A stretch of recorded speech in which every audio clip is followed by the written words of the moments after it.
अस्सलाम वालेकुम, मैं हूं शाहजेब खानजादा। एक हफ्ता हो गया नवाज शरीफ के बैरून मुल्क इलाज का मामला हल नहीं हो सका है। हुकूमत ने नवाज शरीफ को बैरून मुल्क जाने की इजाजत तो जुम्मे को ही दे दी थी, मगर फिर मामला लटक गया। फिर हुकूमत ने मंगल को इजाजत दी, मगर उसे मशरूत कर दिया, जिसे नून लीग ने चैलेंज कर दिया, जिस पर आज अहम अदालती समाअत हुई और ये तवक्को की जा रही है कि कल शरीफ खानदान की दरख्वास्त पर अहम फैसला आ सकता है। इस समाअत पर भी बात करेंगे। साथ ही आज तहरीक इंसाफ की कोर कमेटी का इजलास भी हुआ और जियो न्यूज के राय के मुताबिक वजीर आजम को नवाज शरीफ की सेहत से मुताल्लिक तशवीश है, लेकिन वो जमानत भी चाहते हैं। वजीर आजम ने कोर कमेटी से खिताब करते हुए कहा कि नवाज शरीफ बीमार हैं और उनको बेहतर इलाज के लिए बाहर जाना चाहिए। इंसानी हमदर्दी की बुनियाद पर हमने नवाज शरीफ के लिए हर मौके पर सहूलत पैदा की। वजीर आजम इमरान खान ने कोर कमेटी के इजलास में कहा कि हमारी नजर में नवाज शरीफ की जान ज्यादा अजीज है। सियासत होती रहती है, अफसोस है शरीफ खानदान नवाज शरीफ के इलाज के बजाय उस पर सियासत कर रहा है। श्योरिटी बॉन्ड ना देने की कोई मंतक समझ से बालातर है। वजीर आजम ने कहा कि हुकूमत ने उनसे कौन से पैसे मांग लिए हैं। मुझे लगता है शरीफ खानदान नवाज शरीफ की सेहत पर अपनी सियासत चमका रहा है। मैं उनकी जगह होता तो किसी भी किस्म की गारंटी देकर अपने भाई का इलाज करवा लेता। शरीफ खानदान अदालत से रिलीफ लेना चाहता है तो हमें कोई एतराज नहीं। वजीर आजम ने मजीद कहा कि हुकूमत ने नवाज शरीफ का नाम ECL से निकालने के लिए कानून में लचक ढूंढी। साथ ही वजीर आजम ने हुकूमती तर्जुमानों को नवाज शरीफ की सेहत पर बयानबाजी करने से मना कर दिया है। बहरहाल लाहौर हाई कोर्ट में आज शहबाज शरीफ की दरख्वास्त की समाअत हुई। हुकूमत ने आज लाहौर हाई कोर्ट के दायरा इख्तियार को ही चैलेंज कर दिया। आज सारा दिन हुकूमत और नैब के इसी एतराज पर समाअत हुई। यानी हुकूमत ये कह रही थी जुमे तक के इंसानी बुनियादों पर हम नवाज शरीफ को भेजने के लिए तैयार हैं, फिर मामला लटक गया, फिर मंगल को 7.5 अरब रुपए मांग लिए, फिर कहा जो अदालत फैसला करेगी वो कबूल है। और जब शरीफ खानदान लाहौर हाई कोर्ट गया तो आज सारा दिन मामला इस बात पर लगा रहा कि हुकूमत ने इस बात को चैलेंज किया कि लाहौर हाई कोर्ट इस बात की समाअत नहीं कर सकती, मगर अदालत ने वफाकी हुकूमत और नैब की दरख्वास्त को मुस्तरद कर दिया। नैब और वफाकी हुकूमत ने आज तहरीरी जवाब अदालत में जमा करवाया। वफाकी हुकूमत ने अपने 45 सफ़ात पर मबनी तहरीरी जवाब में नवाज शरीफ से 7.5 अरब रुपए बॉन्ड लेने का भरपूर दिफा भी किया और जोर भी दिया। हुकूमती जवाब के मुताबिक गैर मशरूत तौर पर नवाज शरीफ का नाम ECL से निकालने की मुखालफत करते हैं। नवाज शरीफ सजा याफ्ता हैं, यानी इंडेमनिटी बॉन्ड की इजाजत नहीं दी जा सकती। इस्तदा है कि इंडेमनिटी बॉन्ड की शर्त को लागू रखा जाए। वफाकी हुकूमत ने अपने तहरीरी जवाब में मौक़िफ़ इख्तियार किया कि नवाज शरीफ के खिलाफ मुख्तलिफ अदालतों में केसेस हैं। नवाज शरीफ का नाम नैब के कहने पर ECL में डाला गया है। लाहौर हाई कोर्ट को इस दरख्वास्त की समाअत का इख्तियार नहीं है। अदालत दरख्वास्त को नाकाबिल समाअत करार देकर मुस्तरद कर दे।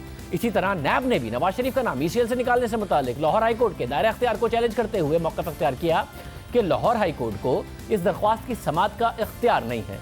ECL से ना निकालना वफाकी हुकूमत का काम है। सजा याफ्ता शख्स को हर समाअत पर पेश करना हुकूमत की जिम्मेदारी है। ये नैब और वफाकी हुकूमत का तहरीरी जवाब था जो हमने आपके सामने रखा।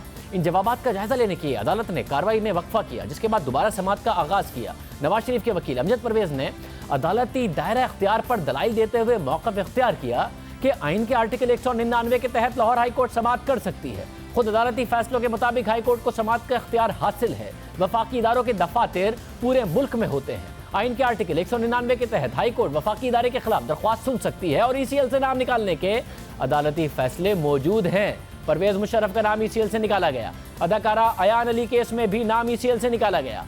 नैब कहती है कि ECL से नाम निकालने का इख्तियार वफाकी हुकूमत का है। नैब की सोच तो मीडिया जराए और रिपोर्ट्स पर खड़ी है। खुद वफाक ने नवाज शरीफ की तशवीशनाक हालत पर एतराज़ नहीं किया। फिर अदालत ने फैसला महफूज किया और अदालत ने फिर फैसला सुनाया और उसमें लिखा कि लाहौर हाई कोर्ट इस दरख्वास्त पर समाअत कर सकती है। वफाक और नैब के एतराज़ात को मुस्तरद करते हैं। अदालत ने अपने फैसले में लिखा कि माजी के ऐसे फैसले मौजूद हैं जो मुतल्लिका सूबे के हाई कोर्ट को समाअत करने का इख्तियार देते हैं। वफाकी हुकूमत सूबों में फंक्शन करती है जो सूबे की हाई कोर्ट को यह हक देती है कि वो किसी भी मुतल्लिका मामले पर समाअत कर सके। हुकूमती वकील का यह कहना कि ECL से मुतालिक फैसले की बुनियाद एहतसाब अदालत का फैसला है, जिसे इस्लामाबाद हाई कोर्ट में चैलेंज किया गया है, इसलिए लाहौर हाई कोर्ट का दायरा इख्तियार नहीं है। इस दलील ने हमें मुतासिर नहीं किया, जिसकी सादा वजह यह है कि जो फैसला हुकूमत ने किया है ऐसा नहीं है कि वो सूबा पंजाब पर लागू नहीं होता। इसलिए हम इस नतीजे पर पहुंचे हैं कि यह अदालत दरख्वास्त की समाअत करने का इख्तियार रखती है। जिसके बाद अदालत ने केस की मेरिट पर समाअत पीर तक मुलतवी की, मगर शहबाज शरीफ ने जल्दी समाअत करने की दरख्वास्त की, जिस पर अदालत ने समाअत कल करने का हुक्म दिया। अब ये बड़ा अहम मामला है और इस सारे मामले पर अब हुकूमत क्या करेगी, और आज हुकूमत ने भरपूर अंदाज में इसको कंटेस्ट भी किया। वज़ीर आज़म के मामले खुसूसी बराए एहतसाब शहजाद अकबर साहब, जो कि ये 7.5 अरब रुपए की जो अमाउंट है, इसके पीछे वज़ीर कानून के साथ साथ बाकायदा तौर पर इसमें किरदार उन्होंने अदा किया, प्रेस कॉन्फ्रेंस भी साथ की, उनसे बात करेंगे। शहजाद अकबर साहब बहुत शुक्रिया। अकबर साहब, जुम्मे तक आप कह रहे थे, नईम मुल्क साहब कह रहे थे, पूरी जमात तहरीक इंसाफ कह रही थी कि बड़ा इंसानी बुनियादों पर वज़ीर आज़म ने फैसला किया है, उनका दिल बड़ा नरम है और कोई ज़ाती दुश्मनी नहीं है नवाज शरीफ से। फिर 2 दिन मामला लटका दिया, फिर मंगल को आप लोगों ने प्रेस कॉन्फ्रेंस करके 7.5 अरब रुपए मांग लिए, फिर वो अदालत गए। तो आज अदालत में आप लोगों ने भरपूर अंदाज में कंटेस्ट किया है कि लाहौर हाई कोर्ट तो इस मामले को सुन ही नहीं सकती, ये तो इस्लामाबाद। तो ये आप अदालत की सवाबदीद पे भी आपने, जो आप हर फोरम पे कंटेस्ट कर रहे हैं, आप लोग नहीं चाहते कि नवाज शरीफ साहब जाएं मुल्क से किसी भी तरीके से, अगर आप चाहते हैं कि उनका इलाज हो? देखिए शाहजेब, 2-3 चीज़ें हैं, इनको मैं 1 बाय 1 ले लेते हैं। जहाँ तक दिल बड़ा करने की और ग्रेस शो करने की बात है, वो तो असूली तौर पे फैसला कर लिया गया था। मेन इशू ये था कि आपको पूरी काबीना ने फैसला करना है और जमहूरी अंदाज से फैसला हुआ। काबीना में वोटिंग हुई, काबीना के तमाम लोगों ने, क्योंकि ECL की जो मुस्तफ़ा इम्पैक्ट्स केस के बाद, मुस्तफ़ा इम्पैक्ट्स केस से पहले तो ये इंटीरियर मिनिस्ट्री फैसला करती थी, उस केस के बाद से ये अब काबीना करती है और तमाम केसेस काबीना के थ्रू होके जाते हैं। और इसको काबीना के इजलास में इसलिए रखा गया कि इंडिपेंडेंटली सब अपनी राय दे सकें। पूरी काबीना का फैसला था कि उनकी चूँकि सेहत ख़राब है, जाने दिया जाए, और कंडीशन जो है वो एक किस्म की रिक्वायरमेंट है। बिकॉज देखिए, सीरियस मैटर है, हेल्थ उनका सीरियस मैटर है, लेकिन उनकी कन्विक्शन भी सीरियस मैटर है। कन्विक्शन पाकिस्तान तहरीक इंसाफ ने नहीं दी, उनकी हुकूमत ने नहीं दी, आज़ाद अदलिया ने दी, अदालतों ने दी। उस कन्विक्शन के अंदर फाइन्स उन्होंने किए। नज़र, मगर फाइन्स करने के बाद ज़मानत भी अदालत ने दी, सस्पेंड भी अदालत ने किया। और आज क्या आप लाहौर हाई कोर्ट इसलिए गए कि लाहौर हाई कोर्ट ने जब ज़मानत दी थी एक चौधरी शुगर मिल केस में, तो उन्होंने कहा था मुल्क के अंदर और मुल्क के बाहर दोनों जगह इलाज करा सकते हैं, इसलिए आपको था कि अदालत जाएंगे तो शरीफ खानदान को रिलीफ मिल जाएगा। इसलिए लाहौर हाई कोर्ट में आप मुसलसल कहते रहे कि ये मेंटेनेबल नहीं है और ये इस्लामाबाद हाई कोर्ट का मामला है। कि ये वजह थी कि आप लोग आज सारा दिन यही आपके वकील दलाइल देते रहे? नहीं, ये नहीं है। देखिए, सिंपल सी बात है, मुझे एक बात का जवाब दे दीजिए। मैं एज अ लॉयर जब मैं इसको देखूं तो मेरी नज़र में अप्रोप्रिएट फोरम आज भी इस्लामाबाद हाई कोर्ट है। चूँकि ये एक इमरजेंसी का मामला है, लाहौर हाई कोर्ट ने आज एक प्रिलिमिनरी फैसला दिया है कि हमारी जुरिस्डिक्शन है, अच्छी बात है। अब भी अगर हम पॉलिटिक्स करना चाहें तो हम कहें जी हम जुरिस्डिक्शन वाले फैसले को अपील कर लेते हैं। हम तो पॉलिटिक्स नहीं करना चाह रहे, हम तो बड़ी सिंपल सी बात कर रहे हैं कि आप देखिए, हम आपको, पहली बात यह है, कन्विक्टेड प्रिजनर के लिए कानून में साफ लिखा हुआ है कि जब तक फाइनलिटी नहीं हो जाती उसका नाम ECL से नहीं निकाला जा सकता। लेकिन हमने 1 टाइम जो परमिशन है उसकी एक्सेप्शन दी कि 1 टाइम की जुडिशल मिसाल मौजूद है। रऊफ बी कादरी के केस में एक कन्विक्टेड प्रिजनर को ज़र ज़मानत रख के भेजने, उम्रे की इजाज़त दी गई। हमें एक मिसाल मिली, हुकूमत की तरफ से किसी को पोस्ट कन्विक्शन, मैं दोबारा कहूँगा, सज़ा होने के बाद इजाज़त नहीं मिली हुई थी। हमने उसी केस की नज़ीर लेके, और चूँकि इनका केस माली बदनवानी का था और उसमें एक माली जुर्माना भी हुआ था, इसलिए उस जुर्माने को बुनियाद बना के ये कहा कि आप इसकी मालियत का एक इंडेमनिटी बॉन्ड दे दीजिए। वहाँ भी मैं समझता हूँ कि जो इंडेमनिटी बॉन्ड मांगा गया वो भी रीजनेबल इसलिए था कि अगर हमने अनरीजनेबल होना था तो हम कहते हैं कि इसकी मालियत के पैसे जमा करा दें। नहीं, मगर रऊफ बी कादरी का आप अगर हवाला दे रहे हैं, रऊफ बी कादरी के केस में भी कोई इंडेमनिटी बॉन्ड इस तरीके से अलग से नहीं मांगा हुकूमत ने, ना ही अदालत ने। उन्होंने भी जो जमानत के पैसे दिए थे, उन्हीं पैसों के बाद वो उनको बाहर जाने की इजाजत मिली है। नवाज शरीफ साहब ने भी लाहौर हाई कोर्ट में 2 करोड़ रुपए, इस्लामाबाद हाई कोर्ट में 40 लाख रुपए दिए हैं। ECL से नाम निकालने के अलग पैसे तो रऊफ बी कादरी से भी नहीं लिए गए थे, जिस केस का आप हवाला दे रहे हैं। देखिए, रऊफ बी कादरी में हुकूमत ने तो इजाज़त ही नहीं दी थी, अदालत ने जाने की इजाज़त दी थी। हर केस के फैक्ट्स डिफरेंट होते हैं। रऊफ बी कादरी में कोई 7 अरब रुपए का जुर्माना नहीं हुआ था। यहाँ पे केस के फैक्ट्स डिफरेंट हैं। और जहाँ तक इस्लामाबाद हाई कोर्ट और लाहौर हाई कोर्ट का मैंने बात की है, दोनों के फैसले मुख्तलिफ हैं। दोनों में बेल का ऑर्डर है। मगर शहजाद साहब मुझे मौका दीजिए। देखिए बात सुनिए, ये क्योंकि पहले तहरीक इंसाफ मुसलसल कहती रही कि जी आज से पहले किसी कन्विक्टेड आदमी को जाने नहीं दिया गया। वो फवाद चौधरी साहब भी कहते रहे, दूसरे रहनुमा भी कहते रहे, आपने फरूक नसीम साहब के साथ बैठ के भी कह दिया, फिर फरूक नसीम साहब ने कहा नहीं पहले फैसला हुआ है। अब जो रऊफ बी कादरी साहब का फैसला है और ये जो ईयरली लॉ रिपोर्टर है उसमें दर्ज हुआ है, मैं आपके सामने रख देता हूं, अगर हकाइक इसके बरक्स है तो मुझे बताइएगा। 2005 केसेस थे इनके ऊपर और 5 केसेस में इनकी कन्विक्शन हुई थी। नैब के ही केसेस थे, करप्शन के ही केसेस थे, 5 केसेस में 5 केसेस इनके ऊपर थे। उसके बाद 2003 में ये अदालत से इस्तदा करते हैं कि मुझे जमानत दी जाए। अदालत इनको जमानत देती है और जमानत के 3 करोड़ 90 लाख रुपए ले लेती है। साथ में अदालत कहती है कि अपना पासपोर्ट भी जमा कराएं। फिर 2 साल बाद 2005 में ये अदालत के पास जाते हैं और कहते हैं कि जी मैंने मुल्क से बाहर जाना है, मैं उम्रा करना चाहता हूं। तो अदालत इन्हें पासपोर्ट देती है और ये कह के देती है कि आप 20/10/2005 से लेके 21/11/2005 तक 1 महीने की ये लिमिट है, इसके अंदर अपना उम्रा करके आ सकते हैं। जो ओरिजिनल जमानत की रकम उन्होंने 2 साल पहले 2003 में दी थी 3 करोड़ 90 लाख रुपए, उसके आगे तो अदालत ने 1 रुपया और नहीं लिया उनसे। उनका पासपोर्ट दिया और 1 महीने की कंडीशन के साथ दिया कि आपने 1 महीने में वापस आना है। तो रऊफ बी कादरी में कहां अदालत ने कोई एक्स्ट्रा पैसे मांगे उनसे, उनकी ज़र जमानत के अलावा, जो नवाज शरीफ साहब भी पहले दे चुके हैं? नहीं, देखिए ये फिर से अलग बात आ गई कि उसमें चूंकि मामला एक ही ट्रांजैक्शन एक ही फोरम के पास चल रहा है।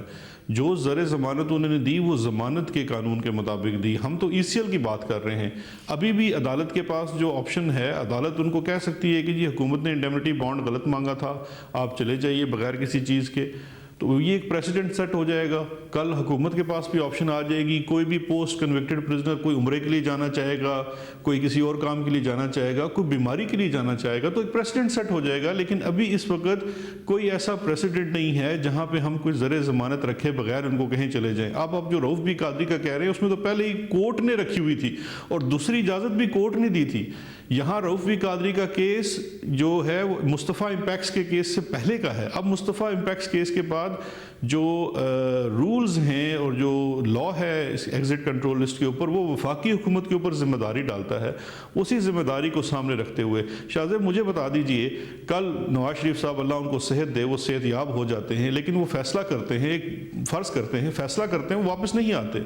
तो कल कोई अदालत हमें बुला के पूछ सकती है कि जी उस वक्त तो आप बड़े अच्छे बने हुए थे और बड़ा गुड खेल रहे थे और आपने उनको जाने दिया। कल हमारे पे सवाल नहीं उठ सकता। इस पे 3 नुकते हैं। तो रऊफ बी कादरी की मिसाल मैंने नहीं दी, पहले आपकी हुकूमत कहती रही आज से पहले कोई मिसाल नहीं है, फिर रऊफ बी कादरी की मिसाल भी आपने दी। उसके जवाब में मैंने आपको केस के हकाइक बताए हैं कि उसमें उनका नाम और उनको बाहर जाने की जो परमिशन मिली थी उसमें एक्स्ट्रा पैसे नहीं दिए गए थे। दूसरी बात सर, आपकी हुकूमत भी क्योंकि मुख्तलिफ केसेस के ट्रैक रिकॉर्ड देती है कि जी वो भी वापस नहीं आया, वो भी वापस नहीं आया। नवाज शरीफ साहब का जो आखिरी सफ़र है वो कन्विक्शन के बावजूद, केस अंडर ट्रायल नहीं था, कन्विक्टेड थे वो, उन्हें पता था उन्हें जेल में जाना है, मुल्क वापस आने का है। और दूसरा मसला है कि हुकूमत को कौन सी अदालत ने कोई बहुत ज़्यादा कोई मुश्किलात का सामना करना पड़ गया। अगर इसहाक डार साहब वापस नहीं आए, हुकूमत ने कहा है कि जी एब्सकॉन्डर डिक्लेयर किया है और उनके सारे के सारे जो असासे हैं वो जब्त करने का कहा है। हुकूमत को कौन सी बहुत मुश्किल पड़ गई है कि डार साहब को आपने कैसे जाने दे दिया? कब हुकूमत को प्रॉब्लम आई है इस मामले में? देखिए, अदालतें पूछती हैं डार साहब के ऊपर, सुप्रीम कोर्ट ऑफ पाकिस्तान के हुक्म के ऊपर उनका नाम रेड नोटिस में निकाले गए। हत्ता कि वो रेड नोटिस निकालने की तो बात ही नहीं बनती थी। वो तो बरतानिया में बैठे हुए हैं, बरतानिया में रेड नोटिस वहाँ पे काबिल अमल ही नहीं है, वहाँ पे एक्स्ट्राडिशन की रिक्वेस्ट होती है। मैं उन डिटेल्स में नहीं जाता। बात यह है अदालतें सवाल करती हैं, वो अपनी जुरिस्डिक्शन इस्तेमाल करती हैं, वो बारहा सवाल करती हैं। हुसैन हक्कानी साहब के केस में भी अदालतों ने सवाल हुकूमतों से किया, और केसेज हैं जहाँ पे करती हैं कि बाहर जो लोग बैठे हुए वापस क्यों नहीं आते। सब अब मसला ये है कि कोई एक कानूनदान, कोई सीनियर कानूनदान आपकी बात से मुत्तफिक हो, कोई इत्तेहादी, परवेज़ इलाही साहब, मुत्तहिदा कौमी मूवमेंट, कोई मुत्तफिक हो, कोई भी आपकी जो डिमांड है अक्रॉस द बोर्ड या तो कह रहे हैं गैर कानूनी है या कह रहे हैं गैर मुनासिब और नामाकूल है, कोई तो नजर आए जो कह रहा हो कि मुनासिब डिमांड कर रही है हुकूमत।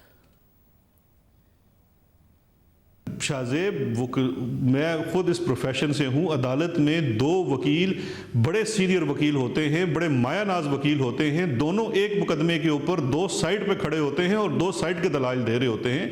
ये बात करना कि टीवी के ऊपर कुछ वकला आके कह रहे हैं कि हुकूमत की डिमांड अनरीजनेबल है, हमने एक रीजन फैसला लिखा है, हम उस रीजन फैसले पे आज भी कायम हैं।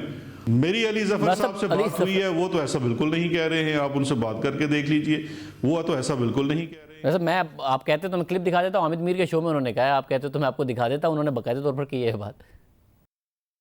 मैंने उनका क्लिप नहीं देखा, लेकिन आप ये बात नहीं कह सकते कि क्रॉस द बोर्ड कह रहे हैं। एक वकील एक बात कर सकता है, दूसरा वकील दूसरी बात कर सकता है। जो कैबिनेट की सब कमेटी ने जो डिसीजन भी लिखा है और कैबिनेट को पेश भी किया है, कैबिनेट ने अप्रूव किया है, वो चला गया है। अदालत फैसला कर दे कि ये एग्जीक्यूटिव की डोमेन है, ये अदलिया की डोमेन है। हम बहुत खुश होंगे कि अगर अदलिया इसको कहे कि अदलिया की डोमेन है, ताकि आइंदा से ECL के तमाम मामलात अदालतों के पास चले जाएं। हम तो बिल्कुल फैसला नहीं करेंगे किसी ECL के ऊपर, बड़ी अच्छी बात है कि अदालतें फैसले करें। लेकिन अगर आप ये कहते हैं, मुख्तलिफ केसेस के अंदर ये कहा गया है कि ECL के ऊपर इस्लामाबाद हाई कोर्ट के 12 फैसले, जहाँ पे उन्होंने कहा है कि एग्जेक्टिव जो है वो फैसला करे, जुडिशियसली फैसला करे, लिख के फैसला करे। उसके बाद से तो ये ज़ैली कमेटी का काम शुरू हुआ है, उससे पहले तो ज़ैली कमेटी काम ही नहीं करती होती थी। बहुत शुक्रिया। हमारे साथ अकबर साहब मौजूद थे। अली जफ़र साहब ने क्या कहा था, अगर वो अब अवेलेबल है क्लिप तो मैं दिखाना चाह रहा हूँ। हामिद मीर साहब के प्रोग्राम में ज़रा देखिए। जो कंडीशन लगा दी कि आप जाते जा तो सकते हैं, लेकिन साथ आप श्योरिटी बॉन्ड दें, मुझे कोई कानून या रूल नहीं नज़र आया जिसके तहत एक हुकूमत जो है या काबीना जो है ECL पे निकालते हुए नाम ये कंडीशन इस किस्म की लगाए। इसके अलावा माहिरीन जो कानून है, नामवर माहिरीन कानून, वो क्या कह रहे हैं, ये राय भी आपको सुनवा।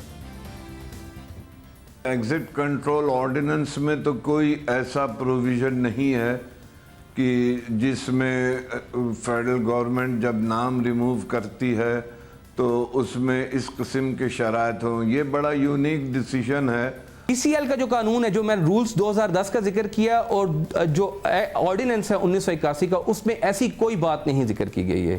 अदालत ने तो उनकी जमानत मंजूर कर दी ना, तो ये इंडेमनिटी बॉन्ड तो जो जारी कर रहे हैं कि भाई आप पाकिस्तान से बाहर जाएंगे, वापस आएंगे वगैरह वगैरह, क्योंकि ये बातें जो है वो कानूनी नहीं है। मांगा तो जा सकता है, लेकिन वो एक नाजायज रकम नहीं होनी चाहिए या हद तक आमेज रकम नहीं होनी चाहिए। यहाँ मकसद यही नजर आता है कि एक तरह से ये तासुर दिया जाए कि वो वाले जुर्म करके वो रकम जिसका तकाजा है वो देके जा रहे हैं। कोई ऐसा रूल नहीं है जो ये हुकूमत को इख्तियार देता हो कि आप कंडीशनल बेसिस पे और किस कंडीशन के ऊपर आप किसी को जाने देंगे। सो ये जो कंडीशनैलिटी है, इसमें कानून में कोई गुंजाइश नहीं है, और गालिबन लॉ मिनिस्टर साहब को भी इस बात का इल्म होगा, इसलिए वो ये कह रहे हैं। इसलिए उन्होंने दूसरा हवाला दिया कि अगर क्योंकि हमें मना नहीं है तो हमें इजाजत है। और मेरी जाती राय में ये आर्ग्यूमेंट भी गलत है, क्योंकि हुकूमत और आम इंसान में एक फर्क है। एक आम शख्स, एक आम शहरी कुछ भी कर सकता है जिसमें कानून उसे रोकता नहीं है, लेकिन हुकूमत जब कोई काम करती है तो वो खाली वही काम कर सकती है जिसकी कानून उसे इजाजत देता है। मुल्क के नामवर माहिरीन कानून की राय है। अहम बात यह है कि हुकूमत को अपने ही इत्तेहादी भी मुसलसल खबरदार कर रहे हैं। अब जो अली जफ़र साहब हैं, उनका तो ताल्लुक तहरीक इंसाफ से, वो भी कह रहे हैं कानून में गुंजाइश नहीं है। बैरिस्टर सैफ, वो खुद वकील हैं, वो हुकूमत के इत्तेहादी हैं, वो भी कह रहे हैं कानून में गुंजाइश नहीं है। साथ ही सियासी तौर पर भी हुकूमत के इत्तेहादी उन्हें इस किस्म के इकदाम से मना कर रहे हैं। आज MKM पाकिस्तान वाज़ा और दो टोक अल्फाज में मुतालबा करती है कि मियाँ साहब को फिलफौर, आई रिपीट, मियाँ साहब को फिलफौर और गैर मशरूत तौर पर बाहर जाने की इजाजत दी जाए। देखिए, जो काम अदालतों को करने के हैं, हुकूमत को अदालतों क्या गैर मशरूत तौर पे जाने की इजाजत होनी चाहिए वफाकी हुकूमत की जानिब से? देखिए, उनको देखें, उनके सेहत का मसला है, इसमें मशरूत शर्तें कहाँ से लगाएंगे हम ना। यही नहीं, गुज़िश्ता रोज चेयरमैन सेनेट ने भी रूलिंग दी कि हुकूमत नवाज शरीफ को बैरून मुल्क इलाज के लिए जाने की इजाजत दे। मैं लीडर ऑफ द हाउस और चूंकि पार्लिमानी अफेयर के वजीर हमारे तर्जुमान होते हैं पार्लियामेंट के, उनको पैगाम दें हुकूमत वक्त को कि साबिक वजीर आज़म नवाज शरीफ को अर्ज सहूलतें सेहत के हवाले से बैरून मुल्क भी फराम करें और उनको फिलफौर बाहर भेज दें। जी, बहुत शुक्रिया जी। और इस पर कोई सियासत न की जाए दोनों अतराफ से, बड़ी मेहरबानी जी। तहरीक इंसाफ की पंजाब में हुकूमत हो या मरकज़ में हुकूमत हो, एक इत्तेहादी हुकूमत है, सिंपल मेजॉरिटी नहीं है, और इत्तेहादी हुकूमत को पैगाम दे रहे हैं। जो कानूनदान है नामवर, वो भी पैगाम दे रहे हैं, मगर हुकूमत अपने मौक़िफ़ पर कायम है। और अब ये कहा गया है, आज वज़ीर आज़म की तरफ से भी कहा गया कि मैं होता तो मैं तो अपने भाई को फौरन बॉन्ड्स जमा कराकर ले जाता इलाज के लिए। ये बात हम नून लीग से पूछेंगे कि अब तो केस अदालत में है, मामला तूल भी पकड़ सकता है, क्या अब ले जाएंगे? बात करेंगे ब्रेक के बाद।